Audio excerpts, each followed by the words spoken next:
অহা 15 তাৰিখে আমাৰ ৰাজ্যত অতিৰিক্তকৈ 18 লাখ ব্যক্তিক ৰেচন কাৰ্ড পৰিয়াল পৰিচয় পত্ৰ প্ৰদানৰো আমি ব্যৱস্থা হাতত ল'ম।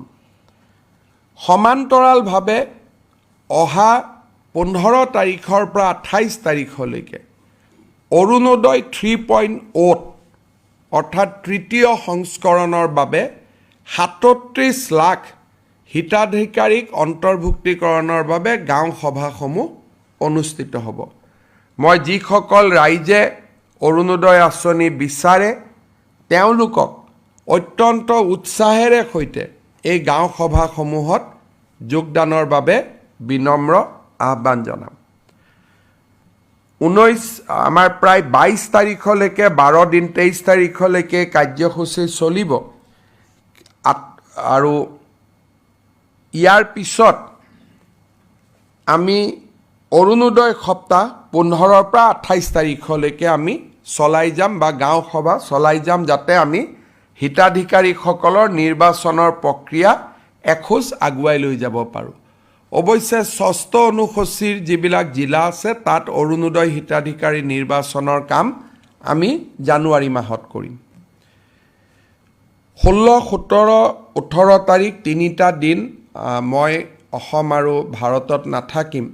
ভূটানৰ ৰজাই তেওঁলোকৰ ভূটানৰ নেশ্যনেল ডেত এইবাৰ উপস্থিত থকাৰ বাবে মোক নিমন্ত্ৰণ কৰিছে আৰু সেইবাবে অহা 17 তাৰিখে ভূটানৰ নেশ্যনেল ডেত অংশগ্ৰহণ কৰিবৰ বাবে মই ভূটানলৈ যাম আৰু মোৰ ভূটান যাত্ৰাৰ সময়ত ভূটানৰ সৈতে অসমৰ আৰ্থিক সহযোগিতা বৃদ্ধিৰ বাবে বিশেষকৈ জলসিঞ্চন আঁচনি, খোৱাপানী আঁচনি আৰু ভূটানৰ পৰা শক্তি আহৰণ, পাৱাৰ ছেক্টৰত ভূটানৰ যি হাইডেল পাৱাৰ আছে সেই হাইডেল পাৱাৰবিলাকৰ পৰা আমি কেনেকৈ উপকৃত হ'ব পাৰিম তাৰ বিষয়ে ভূটান চৰকাৰৰ লগত আমি আলাপ আলোচনা কৰিম।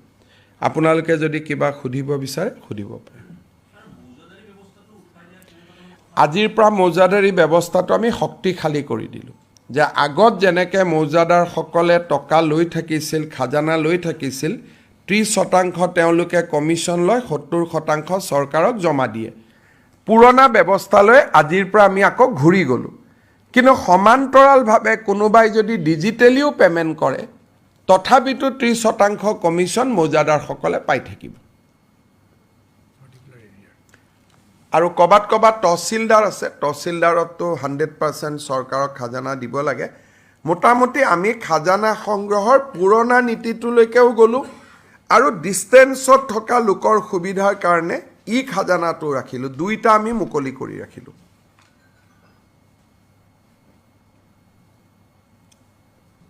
হ'ব, ঠিক আছে, ধন্যবাদ।